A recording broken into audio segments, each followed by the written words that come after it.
Corruption Watch says in its first month of existence, it received 500 complaints from the public.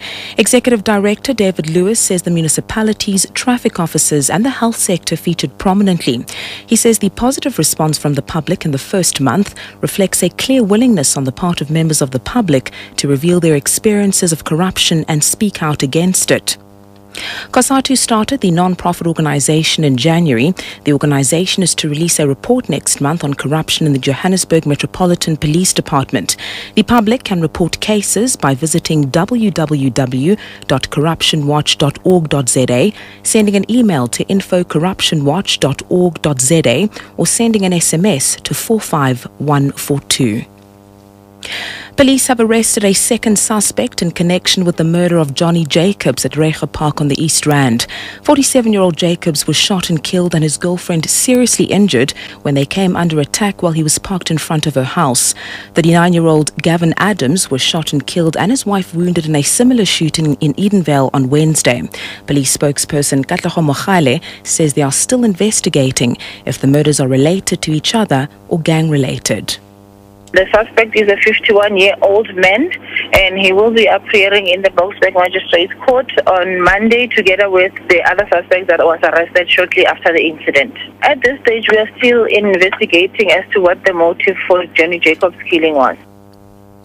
Thousands of ANC Youth League supporters have started to arrive at the venue in Brandfort in the Free State, where an economic freedom rally will be held. Brandfort is where the apartheid regime banished ANC veteran Winnie Madikizela Mandela in the 1980s. Organisers say the rally forms part of many activities the ANC Youth League is engaged in as part of intensifying the struggles for economic freedom for the youth. Expelled ANC Youth League President Julius Malema is expected to address the rally. An interview with Malema will be broadcast on SABC1 at 6:30 this evening. Further afield, a bomb blast has struck a Catholic church in the volatile central Nigerian city of Jos, causing numerous casualties. National Emergency Management Agency officials are on the scene of a suspected suicide explosion. They are about to evacuate victims to hospital. The police have cordoned off the area around the church. Islamist sect Boko Haram has claimed responsibility for a wave of bombings against churches. This has raised fears that they are trying to ignite sectarian conflict in Africa's most populous country, split roughly evenly between Christians and Muslims.